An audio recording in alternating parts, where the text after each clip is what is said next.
Hello students. तो भाई अब तक हमने जो पढ़ा, हमने 2 लेक्चर मैथ्स के कवर कर लिए हैं, जिसके अंदर हमने कैलकुलेशन वाला भाग कंप्लीट कर लिया। अब कैलकुलेशन का ही एक तीसरा छोटा सा अंश बचा हुआ है। जिस तरह लास्ट क्लास के अंदर हमने क्या पढ़ा, हमने पढ़ा था मल्टीप्लीकेशन।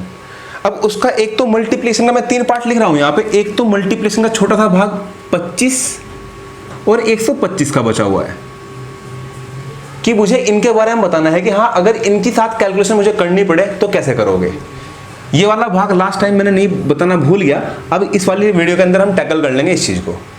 दूसरे वाला भाग जो मैं बताऊंगा वो होगा हिट एंड ट्रायल।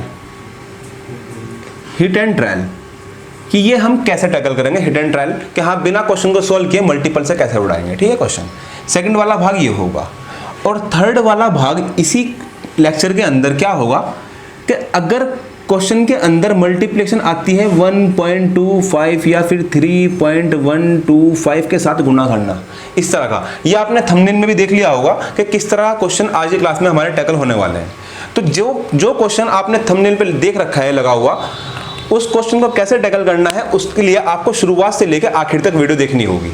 कि बेसिक पार्ट अगर आपका मिस हो गया तो बेसिक पार्ट मिस होने का मतलब ये है कि आप लास्ट का क्वेश्चन नहीं समझ पाओगे कि हाँ भाई इसकी खतरनाक कैलकुलेशन हमने कैसे सॉल्व कर दी चुटकियों के अंदर, ठीक है। तो आपको करना क्या है, बिल्कुल शुरुआत से वीडियो को देखना है, बीच में स्किप का पॉइंट मत सोचना कि मैं स्किप मार दूंगा। अगर स्किप करोगे इस क्वेश्चन को तो भाई साहब आपका क्या बेसिक पार्ट छूटेगा, तो वो हार्ड वाली चीज समझ में नहीं आएगी, ठीक है। तो क्लास को स्टार्ट करते हैं। हेडिंग डाल लो आप क्या कि 25 और 125।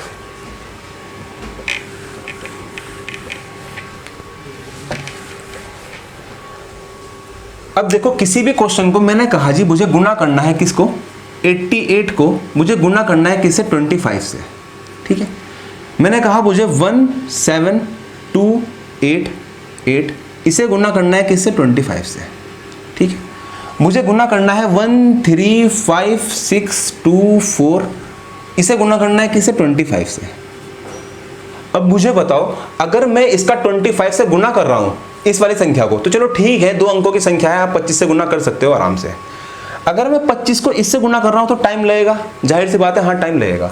अगर मैं 25 को इससे गुणा कर रहा हूं तो टाइम लगेगा ही लगेगा। अब एक छोटा सा अंश यहां पे समझो आप कि मुझे एक बात पता है कि अगर मैं 25 को 4 से गुणा करता हूं तो मुझे 100 मिलता है। क्या मिलता है, 100 मिलता है। कि अगर मैं 25 को 4 से गुणा करता हूं तो मुझे 100 मिलता है।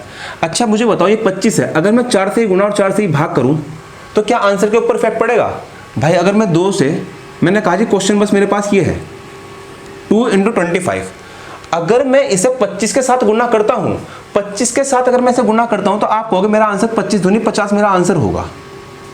पर अगर इसी क्वेश्चन के अंदर मैं 4 से गुणा और 4 से भाग कर दूं तो क्या मेरे आंसर के ऊपर इफेक्ट पड़ेगा।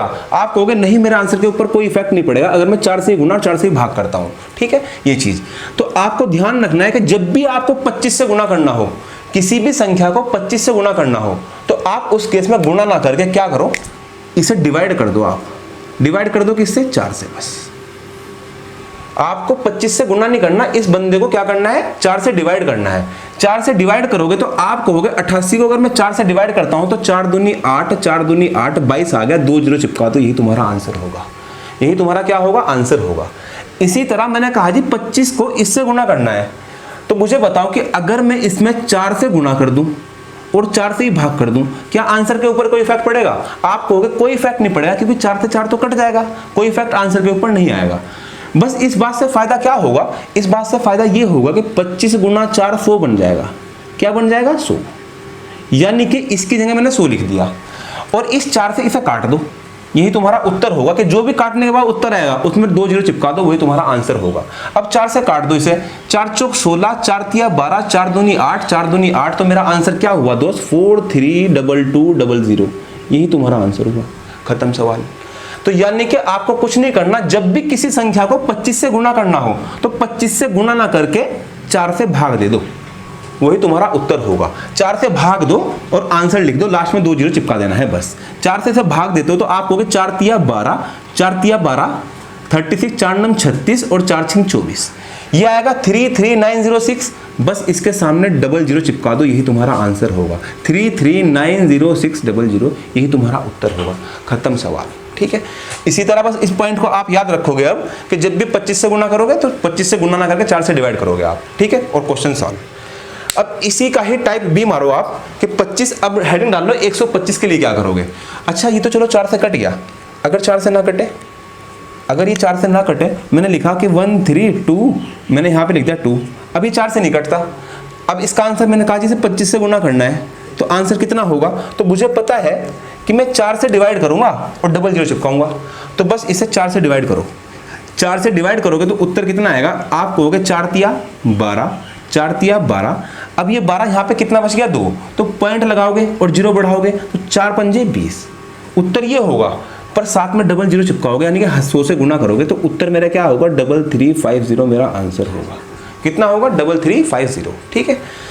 अब टाइप बी मारो, इसका लो स्क्रीनशॉट और टाइप बी मारो। टाइप बी में हम क्या लिखेंगे, 125 से अगर गुना करना हो तो क्या करना होगा, ठीक है। इसका स्क्रीनशॉट ले लो।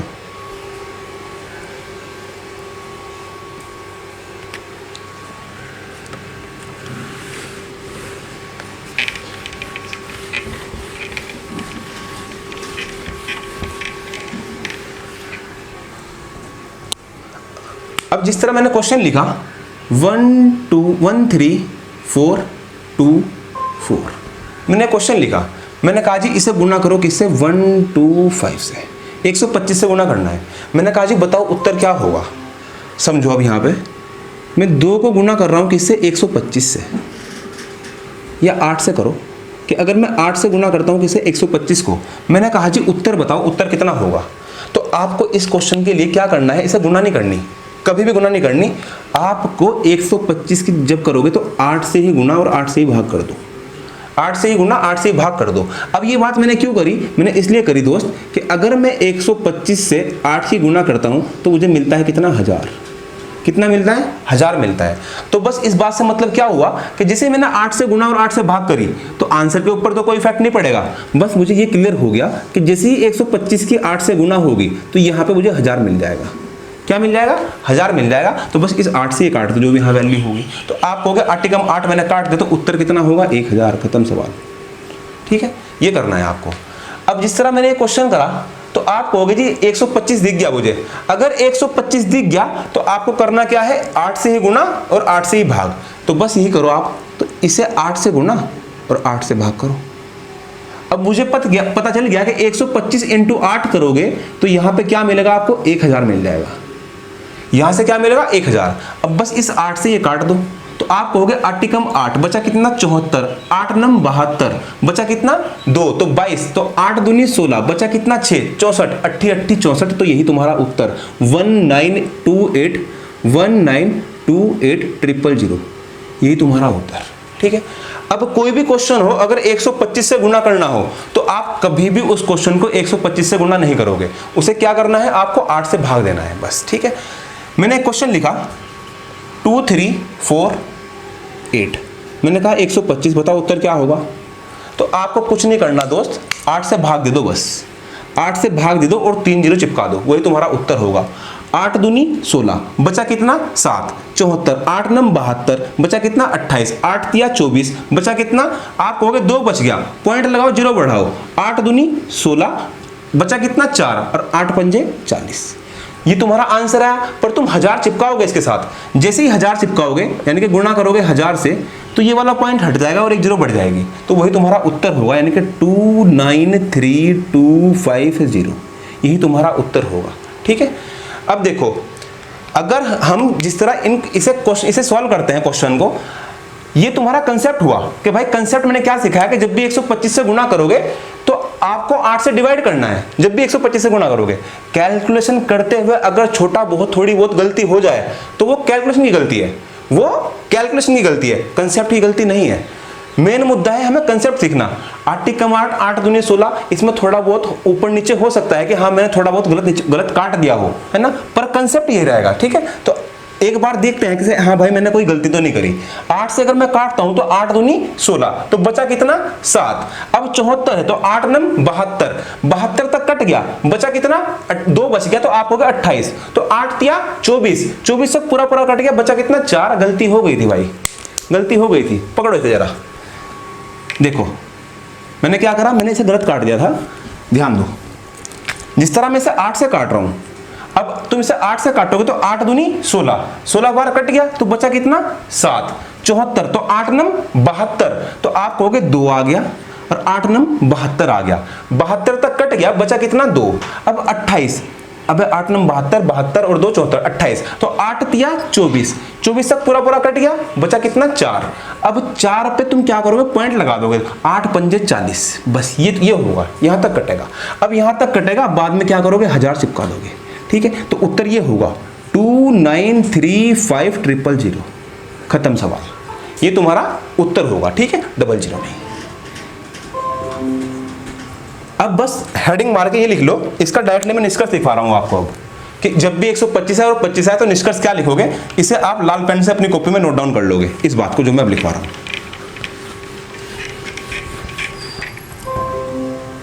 जब भी कोई संख्या हो x, y, z, इसके साथ तुम्हें गुणा करना हो 25 से। कोई संख्या है x, y, z, ये कितने भी अंकों की संख्या हो सकती है, 3 अंक हो, 4 अंक हो, 5 अंक, कितने भी अंक हो सकते हैं। इसे गुणा करना हो 125 से, तो बस आपको ये 2 पॉइंट नोट डाउन करने हैं कि हम गुणा नहीं करेंगे, हम क्या करेंगे, डिवाइडेड बाय 4 इंटू 100।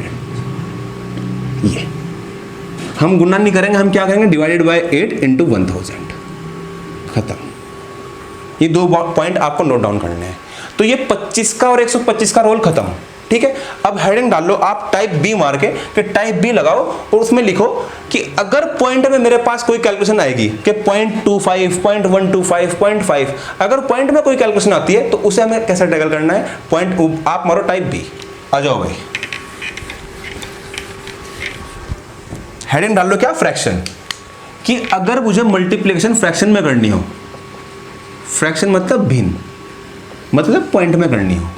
पॉइंट का मतलब कि कभी कभी आपने देखा होगा कि ये लिखा हुआ है नंबर कि 24 गुना, मैंने कहा जी 3.5, ऐसे मैंने लिखा 124 गुना 3.5, ये ऐसे, ठीक है। इस तरह की कोई मल्टीप्लिकेशन हो, या इसे अभी छोटा ही लो, 32 ना लो, अभी तुम छोटा ही लो इसे, 4.5 ऐसे लो।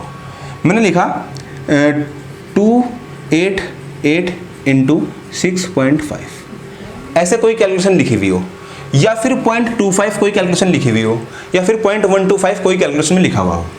तो आ जाओ, एक पॉइंट समझो आप, कि जो ये 0.5 लिखा हुआ है, इस 0.5 का मतलब क्या होता है, इसका मतलब होता है आधा, हाफ। 0.5 का मतलब क्या होता है, आधा, कि भाई आपके पास 3 वैल्यू पूरी पूरी है और एक क्या है, आपके पास आधी वैल्यू है, ठीक है। तो आपको दोस्त क्या करना है, इसे पूरे इसके साथ गुणा कर दोगे, कि जिस तरह मैं इसे लिख सकता हूं कि 24 गुणा करना है मुझे किसके साथ, 3 प्लस के 0.5 के साथ, यानी कि आप कह सकते हो कि हाफ के साथ।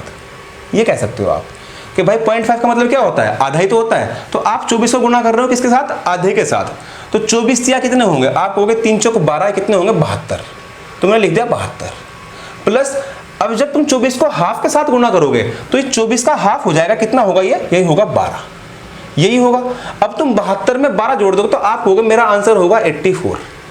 अब इस क्वेश्चन को आपको ऐसे सॉल्व नहीं करना, ये मैंने आपको बताया कि हाँ इसका 0.5 का मतलब क्या होता है, 0.5 का मतलब 1/2 होता है, यानी कि हाफ होता है।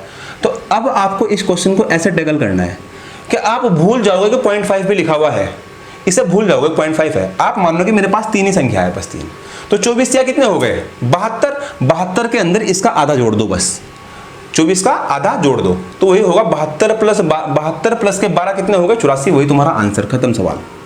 ये काम करना है कि जब भी आपको 0.5 के साथ कैलकुलेशन करनी हो तो आपको 0.5 वाला पोर्शन भूल जाना है।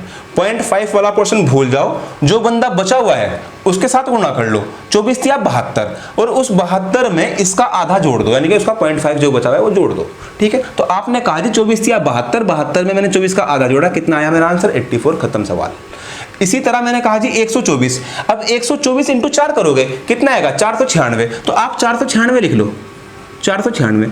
और अब क्या करोगे, 0.5 को देखते हुए इसका आधा जोड़ दो, इसका आधा कितना होगा, आप कहोगे कितना होगा 62, बस ये जोड़ दो, ये तुम्हारा उत्तर होगा। 6 और 2 8, और कितना होगा 9 और 6 15, और 4 और 1 5, 558 तुम्हारा उत्तर, खत्म सवाल। अब मैंने कहा 288, मुझे 6.5 से गुणा करना है, तो आप क्या कहोगे 6 से इसका गुणा कर दो, बस 6 से ही गुणा करो इसका।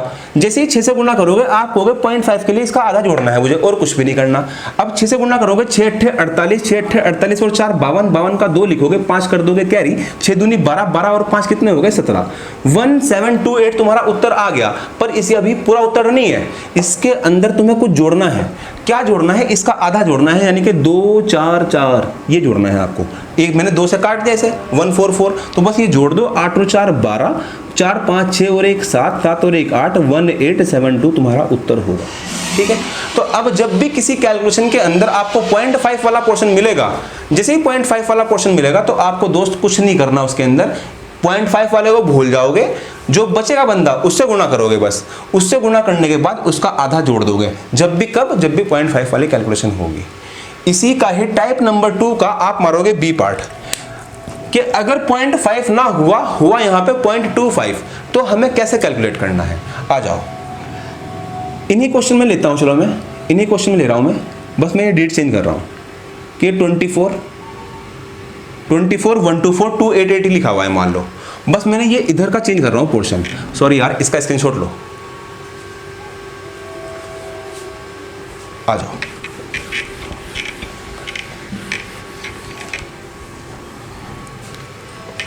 अब मैंने यहां पे लिखा 24 और मैं गुणा कर रहा हूं किससे, 2.25 से। किससे गुणा कर रहा हूं, 2.25 से। मैंने लिखा 124, मैंने लिखा इसे आप गुणा करो 4.25 से। मैंने लिखा 288, आप इसे गुणा करो 2.25 से। ये मैंने संख्या ले ली कि आपको इस बार जो कैलकुलेशन करनी है वो करनी है 0.25 से। अब मुझे बताओ 0.25 के लिए क्या करोगे। 0.25 का मतलब क्या होता है दोस्त, जिस तरह मैंने लिखवाया अभी कि 0.5 है, इस बात का मतलब क्या है कि 5/10 यानी कि 1/2। 0.5 का मतलब ये है कि 1/2 की बात कर रहा हूँ, यानी कि हाफ की बात कर रहा हूँ। अगर मैं कहूँ कि 0.25 का मतलब क्या होगा, तो आप कहोगे 25/100 यानी कि 1/4। जहां पे भी आपको 0.25 लिखा हुआ दिखाई देगा, 25% वो कितना होता है 1/4। 0.5 के लिए मुझे हाफ जोड़ना होता था, 0.25 के लिए 1/4 जोड़ना होगा, खत्म बात। अब जिस तरह मैंने कहा जी आप 0.25 को भूल जाओ, कुछ लिखा हुआ है 24 दूनी 48, 48 में इसका 1/4 जोड़ दो, तो 24 का 1/4 कितना होगा 6, तो 48 और 6 54 मेरा उत्तर, खत्म सवाल, खत्म सवाल। 4.25 इसका 4 गुना करो तो कितना होगा 496, 496 में इसका 1/4 जोड़ दो, यानी कि कितना 32 जोड़ दोगे आप, तो कितना होगा भाई साहब उत्तर, आप कहोगे 496 प्लस के इसका 1/4 जोड़ दो, 1/4 कितना होगा 4 तिया 12 और 4 एकम 4, 31 जोड़ दोगे, तो उत्तर कितना होगा, आप कहोगे होगा 6 और 1 7, 9 और 3 12 और 4 और 1 5, 527 मेरा उत्तर होगा, खत्म सवाल। ठीक है, अब 288 लिखा हुआ है 2.25। अब जिस बंदे को ये बात नहीं पता वो इसमें टाइम लगाएगा, 100% लगाएगा और बहुत टाइम लगाएगा इस क्वेश्चन को सॉल्व करने में। पर जिसे पता है, मुझे पता है कि मुझे इसका डबल करना है, इसका डबल कितना होगा 2 8 16, 2 8 16 और 1 17 और 2 दूनी 4 और 1 5, 576 इसका डबल होगा। पर मुझे ये मेरा उत्तर नहीं है, मेरे साथ 0.25 भी है अभी जुड़ा हुआ, तो मुझे इसका 1/4 जोड़ना होगा, यानी कितना जोड़ना होगा 4 7 28 और 4 दूनी 8 72 मुझे जोड़ना होगा, 6 और 2 8 7 7 14 और 6 648 मेरा उत्तर होगा, खत्म सवाल। इन क्वेश्चनों को आपको ऐसे टैकल करना है कि 0.25 जब भी कैलकुलेशन आएगी तो 0.25 का मतलब क्या होता है, 0.25 का मतलब होता है 1/4। जब भी कैलकुलेशन के अंदर 0.25 आपको मिलेगा तो आपको 0.25 को भूल जाना है, आपको फोकस करना है इस वाले पार्ट के ऊपर। तो इसकी गुणा इसमें कर दी, 24 दूनी 48, मैंने 48 लिखा, बस मुझे 48 में इसी बंदे का 1/4 और जोड़ना है, क्योंकि मेरे पास 0.25 भी है। तो इसका 1/4 मैंने और जोड़ दिया, 4 6 24, तो 48 प्लस का 6, मेरा उत्तर कितना आया था 54। इसी तरह मैंने इसमें करा है कि इसे मैंने 4 के साथ गुना किया तो 496 आया, फिर मैंने 496 के अंदर इसका 1/4 जोड़ दिया। क्यों जोड़ दिया? इस 0.5 को देखते हुए, 0.25 को देखते हुए। तो 496 प्लस का 31, उत्तर कितना आया 527। वही काम मैंने इस वाले क्वेश्चन के अंदर किया है। तो यानी कि मेरे पास 2 पॉइंट और क्लियर हुए कि जब 0.5 होगा तो मैं 1/2 जोड़ूंगा, जब 0.25 होगा तो मैं 1/4 जोड़ूंगा। अब इसी का ही आप सी पार्ट मारोगे और सी पार्ट मार के एक नेक्स्ट क्वेश्चन लिखो, अगर 0.125 आएगा तो हम क्या करेंगे, इसे उतारो। आ जाओ, टाइप सी लगाओ, और टाइप सी में हम किस तरह की कैलकुलेशन टैकल करेंगे जिसमें 0.125 होगा। क्या होगा? 0.125 होगा। मैंने क्वेश्चन लिखा 288, या मैंने लिखा 248 गुना, लिख दो आप, इसे आप 224 करो, 224 और 3.125, ये लिखा। क्या इस क्वेश्चन को अगर ये आपको इस लेक्चर से पहले अगर ये वाली कैलकुलेशन लिखी हुई होती, 100% घूमते या नहीं घूमते? 100% घूमते। अगर मैं ये बात लिख के आपसे पूछ लूँ कि हाँ बताओ इसका उत्तर कितना होगा, है ना, तो आपको सोचने में टाइम लगता है कि हाँ इसका उत्तर कैसे लिखूंगा। और अब आप इसे बिना पेन के भी कर सकते हो, बिना पेन के कर लोगे इस सवाल को आप। ये मेरा पहला क्वेश्चन। दूसरा क्वेश्चन मैंने लिखा 1 2 अपना लिखो आप 4, लिखो आप 8 इंटू मैंने लिखा 2.125, ये लिख दिया मैंने, है ना। आप लिखो थर्ड सवाल 324 इंटू 3.2125। 3 सवाल काफ़ी है इस चीज़ को समझने के लिए। अब 0.125 यहाँ देखोगे आपके 0.125, अगर मैं पॉइंट हटाता हूँ तो आप कहोगे 125/1000। ये फ्रेम में आ रहा है ना, फ्रेम में आ रहा है ना, ये यहाँ तक नहीं, कोई नहीं, चलता रहने दो, आ रहा है ना, ठीक है। तो इसे मैं काट दूंगा तो ये कितना होगा 1/8। कितना होगा 1/8। अब मुझे पता है कि 0.125 1/8 के बराबर होता है, यानी कि मुझे दोस्त क्या करना है कि इसके साथ मैं भूल जाऊंगा कि 1.125 भी लिखा हुआ है। अगर मैं इस बात को भूल गया तो मैं क्या कहूंगा कि हाँ मुझे बस 3 से ही गुना करनी है। अगर 3 से ही गुना करोगे आप तो ये इसका उत्तर कितना आएगा? आप कहोगे 672 मेरा उत्तर होगा, पर 672 सही उत्तर नहीं है। 672 सही उत्तर नहीं है, क्योंकि 672 तो तब आया जब मैंने इसके साथ 3 की गुणा करी है। मेरे साथ 0.125 भी है अभी। अगर 0.125 भी है तो इसके लिए मुझे क्या करना होगा? इसके लिए मुझे 1/8 और जोड़ना पड़ेगा। अब वो 1/8 किसका? इसका। तो आप कहोगे अगर मैं इसका 1/8 निकालता हूं तो 8 दूनी 16 और 8 8 64, तो आप कहोगे मुझे 28 और जोड़ना पड़ेगा। तो जो सही उत्तर होगा वो कितना होगा? आप कहोगे वो होगा 7 3 10 730 मेरा सही उत्तर होगा। खत्म सवाल। ये क्या होगा? मेरा सही उत्तर। इसी तरह अगर मैं इसकी गुना इसके अंदर करूं तो देख के घूमोगे क्वेश्चन को, पर अगर ये वाला कंसेप्ट सीख ले तो खत्म सवाल। कैसे? इसका दुगना करो, इसका दुगना करोगे तो आप कहोगे 2496। 1248 का दुगना करोगे तो कितना आएगा? 2496। तो आप लिख लो कि 2496।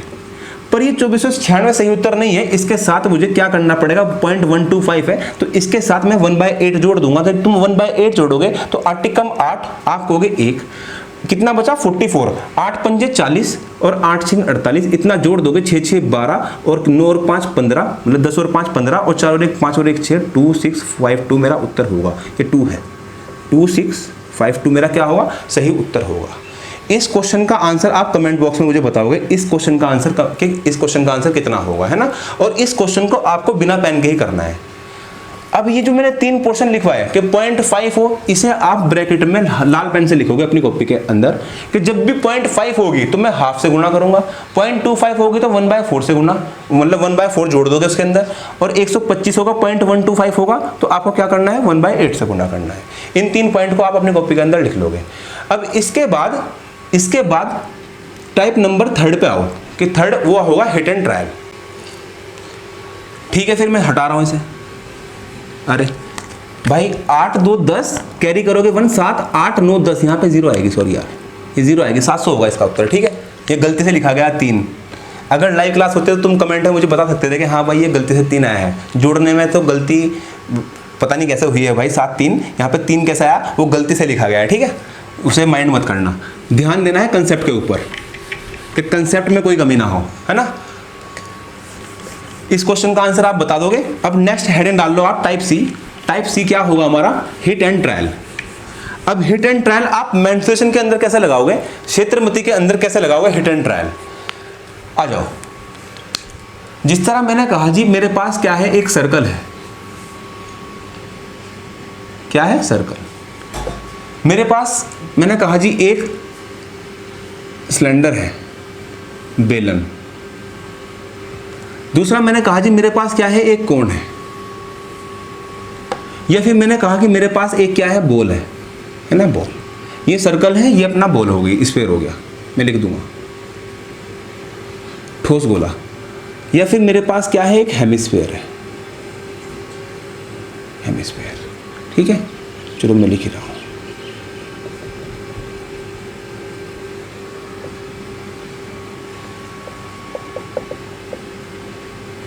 ये चीजें मेरे पास लिखी हुई है। अब क्वेश्चन क्या आता है दोस्त कि सर्कल है, मुझे बताओ इसका एरिया क्या होगा। आप कहोगे जी इसका एरिया होता है पाई आर स्क्वायर। अगर मैं इसके परिमाप की बात करूं कि पैरामीटर कितना होगा, इसका परिमाप कितना होगा, तो आप कहोगे वो होगा 2 पाई आर। अगर मैं सेक्टर की बात करूं कि सेक्टर का एरिया कितना होगा, तो आप कहोगे θ/360 पाई आर स्क्वायर, उसे भूल जाओ भी। मुझे बताओ कि अगर मैं वॉल्यूम की बात करूं, ये इसका रेडियस आर, ये इसकी हाइट एच, तो आप कहोगे वॉल्यूम क्या होता है, इसका वॉल्यूम होता है पाई आर स्क्वायर एच। अगर इसके मैं पृष्ठीय क्षेत्रफल की बात करूं, कर्ड सरफेस एरिया की बात करूं, तो वो क्या होगा, वो होता है 2 पाई आर एच। अगर मैं इसके टीएसए की बात करूं, टोटल सरफेस एरिया की बात करूं, तो वो कितना होगा, आप कहोगे वो होगा 2 पाई आर एच प्लस आर। ये इसका क्या होगा, टीएसए होगा, टोटल सरफेस एरिया होगा। अगर मैं कोण की बात करूं कि कोण का वॉल्यूम कितना होगा, तो आप कहोगे कोण का वॉल्यूम होगा पाई 1/3, इसका 1/3 होता है, 1/3 पाई आर स्क्वायर एच। अगर मैं इसके सीएसए की बात करूं, इसके कर्ड सरफेस एरिया की बात करूं, तो वो होगा पाई आर एल। कितना होगा, पाई आर एल। अगर मैं इसके टीएसए की बात करूं, टोटल सरफेस एरिया यानी कुल क्षेत्रफल कितना होगा इसका, तो कुल क्षेत्रफल इसका होगा पाई आर एल प्लस आर।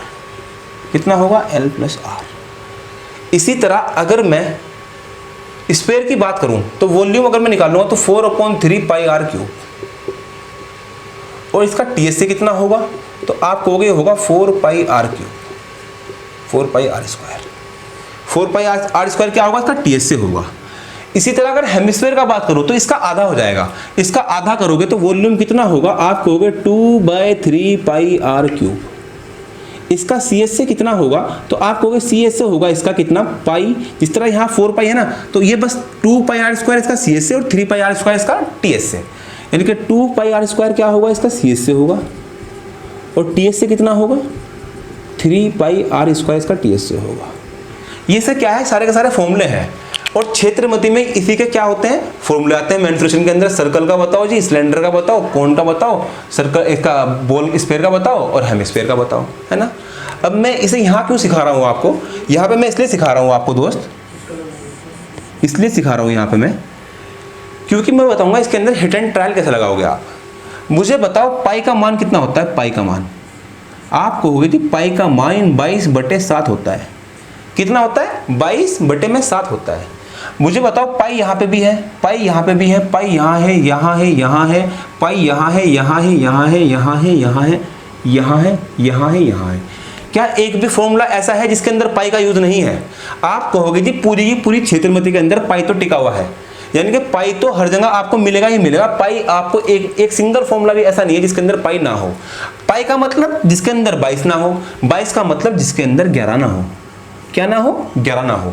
अब ये बात श्योर हो गई कि जो भी मेरा उत्तर आएगा, अगर वो पॉइंट में नहीं है, जो भी मेरा उत्तर आएगा और वो पॉइंट में या अप्रोक्सीमेशन में नहीं है, वो 11 का मल्टीपल होगा, वही मेरा उत्तर होगा।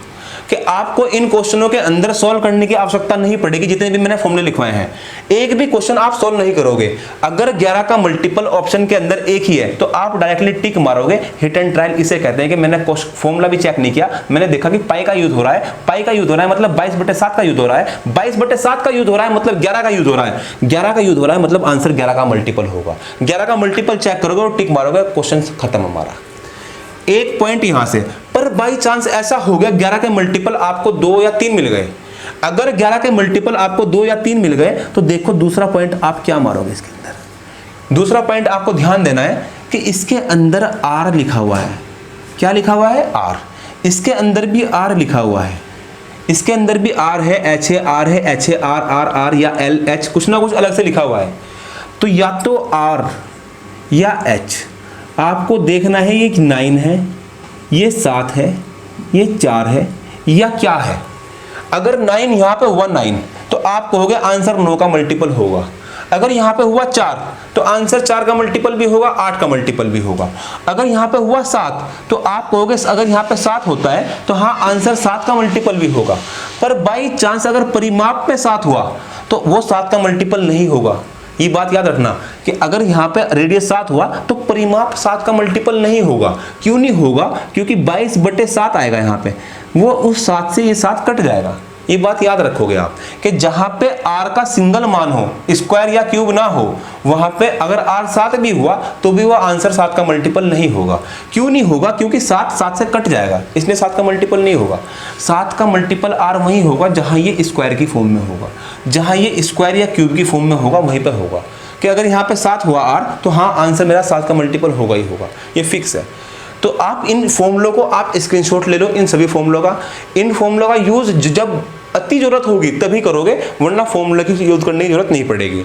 या तो मैं 11 का मल्टीपल से उत्तर बताऊंगा या मैं 9 के मल्टीपल, जो भी रेडियस दी हुई होगी या ये हाइट दी हुई होगी 9, 7, 4, इनके मल्टीपल से आप उत्तर लगा दोगे।